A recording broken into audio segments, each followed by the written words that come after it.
Can you teach us about, say, Triphala? Oh yeah, Triphala is a combination of 3 fruits. They're kind of little wrinkly fig-like fruits that grow in the foothills of the Himalayas. Tri means 3, phal is fruit, so 3 fruits combination. Those, the names of those are Amla, Haritaki, and Bibitaki.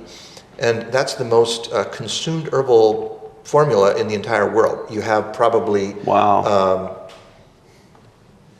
4 billion people taking that on a daily basis, something like that, because the Ayurveda world, of course, includes India, which of course is, large population, and then a bunch of countries around there, plus other people, in other places. And so it's used for literally everything in Ayurveda. It's the most consumed, the most useful.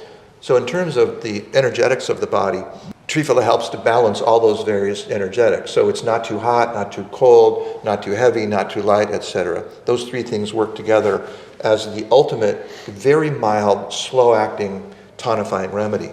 So it's not only is it tonifying, but it's also detoxifying. So it's about half and half building and reducing in the body, and so people can take that forever. So it's pretty much assumed that if you're involved with Ayurveda, you're going to be taking a gram or 2 of those dried fruits ground and mixed together in powder, maybe capsules, whatever way you want to take it, and you can take it for a lifetime. Now we do use it for a few acute kinds of things. So one of the herbs in there, Haritaki, is a little laxative. So most people think about Triphala on kind of a folk level as being a mild, comfortable laxative that people can take. But really it's the base of virtually every Ayurvedic formula. It's in 95% of traditional Ayurvedic formulas. So it doesn't do a whole lot very fast, that's the thing. So I usually don't use a lot of Triphala initially because people come to me, they have specific problems that they want to have addressed, and Triphala kind of addresses everything but in a mild, slow way. So I usually add the Triphala in after we've made quite a bit of progress and we're heading toward more of a maintenance program. Do you take it? I do. So you were talking about how you could take it, and the only way I've ever taken it myself has been mixing the powder in like water and then chugging it. Yeah, do you like that? I think Mountain Rose actually has a funny video of their staff tasting it, but yeah, it is quite intense. But how do you take it personally? Just in powder form, in some way. Okay. And, but I'm very used to stirring things into liquids. And Sure. Yeah. Triphala has all the 6 Ayurvedic tastes. So it's astringent, bitter, a little bit pungent, and so all those kind of gaggy tastes are, are right there. But I've been doing this for so long that my taste has evolved, and it's okay with me. It's one of the side perks of being an herbalist is your palate becomes a lot more accepting of random flavors. Without a doubt. Well, I'm constantly accused of saying that something, has a really neutral taste, like ashwagandha, for example. To me, it kind of tastes like sawdust, and you could get it in your mouth any way you want, swallow it down, stir it into your oatmeal, whatever.